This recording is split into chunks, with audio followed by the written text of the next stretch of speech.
అందరికీ నమస్తే. అదానీ ఇష్యూలో ఈరోజు పేపర్లలో వార్తలొచ్చినాయి. నిజంగా మన తెలంగాణ పేపర్లు, మన తెలుగు పేపర్లు అన్నీ గూడా అదానీయో లేకపోతే వైఎస్ జగన్ గురించో పేపర్లన్నీ గూడా బ్యాన్ ఐటెమ్స్ రాసినాయి. కానీ మన తెలంగాణ గురించి ఏం రాయలేదు. మన తెలంగాణ ప్రభుత్వం గూడా ఒప్పందాలు చేసుకుంది గదా! మన తెలంగాణ ప్రభుత్వం గూడా అదానీతో చాలా ఒప్పందాలు జరిగినాయి. రహస్య సమావేశాలు జరిగినాయి. అనేక మీటింగ్స్ జరిగినాయి. ఇవన్నీ జరిగిన తర్వాత గూడా ఎందుకో మరి ఇక్కడ ఉన్న అగ్రీమెంట్‌ల వెనుక ఏం జరిగిందని ఒక్క పేపర్ కూడా రాయలేకపోయింది. నా దగ్గర కొన్ని పేపర్స్ ఉన్నాయి. ఆ పేపరు చూస్తా. జగన్‌కు అదానీ లంచం 1750,00,00,000 సెక్కితో సౌర విద్యుత్ ఒప్పందాల్లో ముట్టజెప్పిన వైనం. మన దగ్గర కూడా జనవరి 2024లో గ్రీన్ ఎనర్జీ కోసం 5,000,00,00,000 పెట్టుబడులు పెట్టే విధంగా ఇక్కడ గవర్నమెంట్ అగ్రీమెంట్ చేసుకున్నది. ఇక్కడ 5,000,00,00,000 పెట్టుబడి పెడతారు. ఇక్కడ ప్రాజెక్ట్ తయారు చేస్తారు. ఇక్కడ నుంచి పవర్ కొనాలి మనం. సేమ్ అదే ప్రాజెక్టు, అదే వ్యాపారం, అదే కథ, అదే అదానీ. కానీ ఇక్కడ గురించి రాయలేదు. ఆంధ్రజ్యోతి చూస్తే జగన్ అదానీ లంచాల కహాని. మరి ఇక్కడ ఇక్కడ జరిగిన అగ్రిమెంట్ల గురించి, లేకపోతే ఈ ప్రభుత్వం అదానితో చేసుకున్న అగ్రిమెంట్లు ఏంది, ఆ అగ్రిమెంట్ల వ్యవహారం ఏంది, అగ్రిమెంట్లో ఏం జరిగింది, ఈ అగ్రిమెంట్ల వెనుక మరి ఎన్నో అనుమానాలు కదా. ఒక ప్రభుత్వానికి తర్వాత అదానికి పక్క రాష్ట్రంలో జరిగిన అగ్రిమెంటు, దాని వెనుక జరిగిన వ్యవహారం అంతా కూడా రాసిండ్రు. ఇక్కడ లేటెస్ట్గా జరిగింది. మొన్న జనవరిలోనే అగ్రిమెంట్లు చేసుకున్నారు. దావోస్ పోయి 12,400,00,00,000 అగ్రిమెంట్ చేసుకొని వచ్చిండ్రు. అంబుజా సిమెంట్కు ఇక్కడ పర్మిషన్ ఇచ్చారు. ఓల్డ్ సిటీలో కరెంటు బిల్లులు కలెక్షన్ చేసుకునే ఏజెన్సీ కూడా అదానికి ఇస్తున్నామని చెప్పిండ్రు. స్కిల్ యూనివర్సిటీకి 100,00,00,000 ఇచ్చిండ్రు.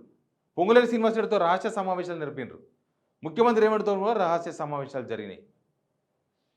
అక్కడ రాహుల్ గాంధీ అదాని మీద అసలు పార్లమెంటే నడవకుండా దాదాపు ఒక 5-6 ఏళ్ల నుంచి ప్రతి పార్లమెంట్లో అదాని వ్యవహారం మీద మాట్లాడుతున్నారు. అదాని వ్యవహారం మీద జేపీసీ వేయాలని మాట్లాడుతున్నారు రాహుల్ గాంధీ, కాంగ్రెస్ అధినేత. కానీ ఇక్కడ కాంగ్రెస్ గవర్నమెంట్ మాత్రం అదానితో అంటగాగుతున్నది వెరీ క్లియర్. కానీ ఏ మీడియా కూడా ఇక్కడ ఏం జరిగింది, ఈ ఒప్పందాల వెనుక ఏం జరిగింది, కనీసం ఒక అనుమానం రేకెత్తించే విధంగా, లేకపోతే ఒక అనుమానాన్ని కూడా వ్యక్తం చేయలేకపోయింది మీడియా. అంటే ఇక్కడ సాఫీగా అదాని దేశమంతా అవినీతి చేస్తున్నారు, తెలంగాణ మాత్రం చాలా క్లీన్ బిజినెస్ చేస్తున్నారా? మిగతా రాష్ట్రాల్లో ఏమో లంచాలు ఇచ్చి వాళ్ళ బిజినెస్ను పెంచుకునే ప్రయత్నాలు చేస్తున్నారు. మన తెలంగాణలో మాత్రం ప్రజలకు లాభం జరిగే విధంగా, ప్రజలకు ఉచితంగా ఏమైనా ఇచ్చే ప్రయత్నం చేస్తున్నారా?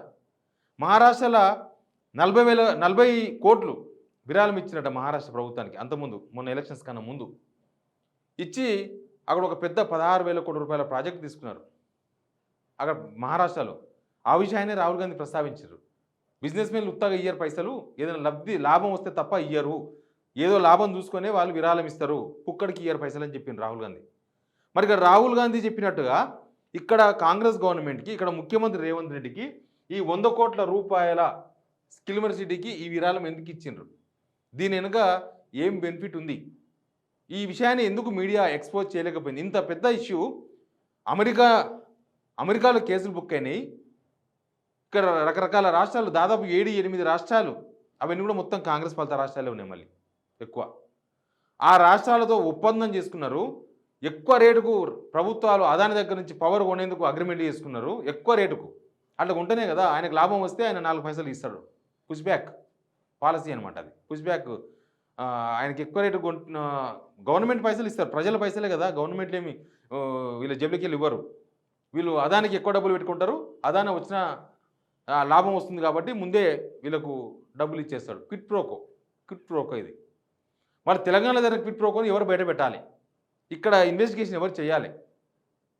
అక్కడ బీజేపీ గవర్నమెంట్ ఉంది, ఇక్కడ కాంగ్రెస్ గవర్నమెంట్ ఉంది. అదానికి బీజేపీ దోస్తు 100%. ఎందుకంటే అదానిని ఇట్లా ప్రోత్సహిస్తున్నది వాళ్ళే కదా. ఇప్పుడు పక్కన జగన్ ఎందుకు అదానితో ఒప్పందం జరిగింది అంటే ఖచ్చితంగా మధ్యలో మోడీ ఉంటాడు. మోడీకి దగ్గర కాబట్టి, మోడీని పెద్ద డాడీగా భావించిన జగన్ కాబట్టి బహుశా అగ్రిమెంట్ జరుగుండొచ్చు. ఇక్కడ మన దగ్గర జరిగిన అగ్రిమెంట్లు కేవలం 2024 జనవరి నుంచే అదానితో ఒప్పందాలు జరిగినాయి. అంతకుముందు ఒప్పందాలు జరగలే. మన దగ్గర ఏం అదానితో బిజినెస్ లేదు. మన గవర్నమెంట్ అంతకుముందు గవర్నమెంట్ లేదు. ఈ గవర్నమెంటే బిజినెస్ చేస్తున్నది. ఎందుకు అని అంటే ఆయనతో పెట్టుబడులు పెట్టిస్తున్నామన్నారు. జనాలను కన్విన్స్ చేసే ప్రయత్నం చేసినారు. అందుకే 100 కోట్ల రూపాయల స్కిల్ యూనివర్సిటీకి డబ్బులు పెట్టించుకున్నారు. కానీ తెర వెనుక ఏం జరిగింది అనేది ఇంపార్టెంట్. అక్కడ జరిగినట్టు ఇక్కడ ఎందుకు జరగలేదు అనుకోవాలి. అదే అంటున్నా, పక్క రాష్ట్రంలో ఎక్కడో వేరే రాష్ట్రంలో అధికారులకు, అక్కడున్న పరిపాలకులకు లంచాలు ఇచ్చిన అదాని తెలంగాణలో ఎందుకు ఇవ్వలేదని ఈ మీడియా అనుకుంటుంది. అంతగానం రాసిండ్రు కదా, అన్నిగానం మొత్తం ఏ పేపర్ చూసినా జగన్ 10,50 కోట్లు మొత్తం. యాక్చువల్‌గా అమెరికా కోర్టులు అభియోగం కూడా ఆఫీసర్ల కోసం డబ్బులు, ఆఫీసర్లు పంచుకున్న డబ్బులు మొత్తం కొంతమంది వ్యక్తులు కూడా తీసుకున్నారనేది రాసిండ్రు వాళ్ళు. ఆ డైరీ తీసుకొచ్చి జగన్‌కి అప్పచెప్పినప్పుడు తెలంగాణలో జరిగిన అగ్రిమెంట్లు, తెలంగాణలో జరిగిన వ్యవహారం, వ్యాపారం, దాని వెనుక జరిగిన చీకటి దందా ఇవన్నీ ఎందుకు ఐడెంటిఫై చేయలేదు? ఎందుకు ఆ పాయింట్‌లను ఇక్కడ మీడియా రాయలేదు, ఎక్స్‌పోజ్ చేయలేదు తెలంగాణలో? ఎందుకు రేవంత్ రెడ్డి మీద రాయొద్దని డిసైడ్ అయిపోయిండ్రా? వార్తలే రాయొద్దనుకుంటున్నారా? ఇంకా అమెరికాలో కూడా మళ్ళీ రేవంత్ రెడ్డి పేరు చెప్పి అక్కడ ఎఫ్ఐఆర్ బుక్ అయిన తర్వాత ఇక్కడ రాస్తారా వార్తలు? ఇక్కడ మీడియా ఎందుకు ఎక్స్‌పోజ్ చేయలేదు అనేది ఇంపార్టెంట్ పాయింట్ ఇది. అంటే ఇక్కడ బిజినెస్ ఒకవేళ అదాని తెలంగాణ గవర్నమెంట్‌తో చాలా నీట్ బిజినెస్, చాలా ఏమంటారు, ఇట్లాంటి లంచాలు లేకుండా, ఏం బ్లాక్ దందాలు లేకుండా దందా చేస్తున్నారు ఒక తెలంగాణలో మాత్రమే. అది రేవంత్ రెడ్డి తెలివితేటలు అనుకోవాలా ఇప్పుడు? ఖచ్చితంగా ఈ గవర్నమెంట్ పేపర్లు రాకపోయినా కనీసం గవర్నమెంట్ అయినా ఇప్పటికైనా ఒక ప్రెస్ మీట్ పెట్టి అసలు మనం జరిగిన ఒప్పందాలు ఏంది, ఆ ఒప్పందాల వల్ల జనాలకు వచ్చిన లాభం ఏంది, అసలు వెనుక ఏం జరిగింది, ఏం జరగలేదు, 5,000 కోట్ల రూపాయల ప్రాజెక్టు అదాని ఇక్కడ green energy same solar power పెడుతున్నాడు అంటే ఆ సోలార్ పవర్ను ఎక్కడ సప్లై చేయాలనుకుని పెడుతున్నాడు, అవన్నీ ఉంటాయి ముందే లెక్కలు. 16,800 కోట్ల రూపాయలు లాభం వస్తుంది 20 ఏళ్ళు అని చెప్పేసి ముందే 20 ఇయర్స్ ఎస్టిమేషన్ వేసుకొని బిజినెస్ స్టార్ట్ చేసిందంటే అది మామూలు విషయం కాదు. అసలు మనకు నెల జీతం వచ్చేవాళ్ళు కూడా, నెల జీతం వచ్చేవాళ్ళు కూడా రేపు ఏం ఖర్చు వస్తుందో తెలియదు. జ్వరం వస్తే హాస్పిటల్కి పోతే శాలరీ మొత్తం అయిపోతుంది. నెల రోజులు తినాల్సింది, నెల రోజులు ఖర్చు పెట్టాల్సిన శాలరీ 2 రోజులు అయిపోతుంది. ఓ బిజినెస్ స్టార్ట్ చేస్తే ఒక చిన్న షాప్ పెట్టుకుంటే దానిలో లాభం వస్తుందో నష్టం వస్తుందో తేల్చడానికి 6 నెలలు పడుతుంది మనకు. అట్లాంటిది బిజినెస్ స్టార్టింగ్లోనే ఇంత లాభం వస్తుందని చెప్పి ఆయన ఆ బిజినెస్ స్టార్ట్ చేసిండు. ఆ బిజినెస్ సంబంధించి రాష్ట్రాలతో అగ్రిమెంట్లు చేసుకున్నారంటే ఇప్పుడు ఇక్కడ జరిగిన లేటెస్ట్ అగ్రిమెంట్ల గురించి కూడా చెప్పాలి కదా.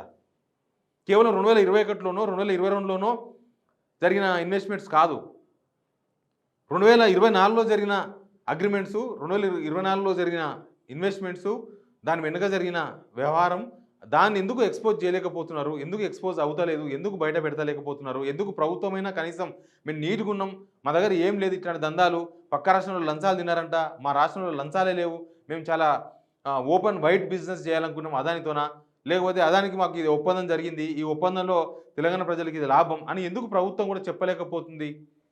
కనీసం ఇక్కడున్న బీజేపీ నేతలైనా అన్నిటికీ మేమే ఉన్నాము ఉరుకొస్తారు కదా. ఎమ్మెల్సీ కవిత ఇష్యూలో బీజేపీ లీడర్లే కదా అక్కడ మాట్లాడింది, ముందే కేసు అవుతుంది దీనిలో ఏదో జరిగిందని. బీజేపీ ఢిల్లీ అయినా నేను ఒక అతను ప్రెస్ మీట్ పెట్టిండు, ఆయన మాట్లాడిండు, ఇక్కడ రేవంత్ రెడ్డి 100 కోట్ల రూపాయలు ఎందుకు తీసుకున్నాడు సమాధానం చెప్పండి, అదానితోనా 12,400 కోట్ల అగ్రిమెంట్ ఏంటో బయట పెట్టానని అడిగిండు. ఇక్కడ బీజేపీ నేతలు ఎందుకు మాట్లాడతలేరు? ఇక్కడ ఉన్న బండి సంజయ్ ఎందుకు మాట్లాడతలేడు? ఇక్కడ ఉన్న కిషన్ రెడ్డి ఎందుకు మాట్లాడతలేడు? తర్వాత ధర్మపురి అరవింద్ ఎందుకు మాట్లాడతలేడు? మిగతా బీజేపీ నేతలు రోజు రేవంత్ రెడ్డి బిజినెస్ చాలా బాగుంది అనుకునే వాళ్ళు, లేకపోతే అదాని బిజినెస్ చాలా బాగా నడుస్తుంది అనుకుంటున్న వాళ్ళు ఎందుకు మాట్లాడతలేరు? ఏదో క్లారిటీ ఇవ్వండి.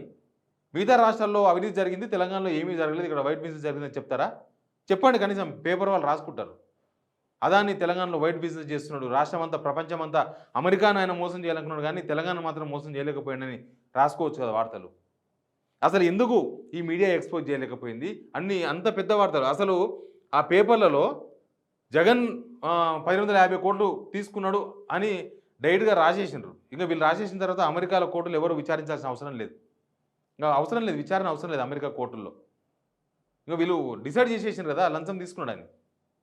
ఇంకా అమెరికాలో కేసులు ఆ కోర్టులు ఏం అవసరం లేదు.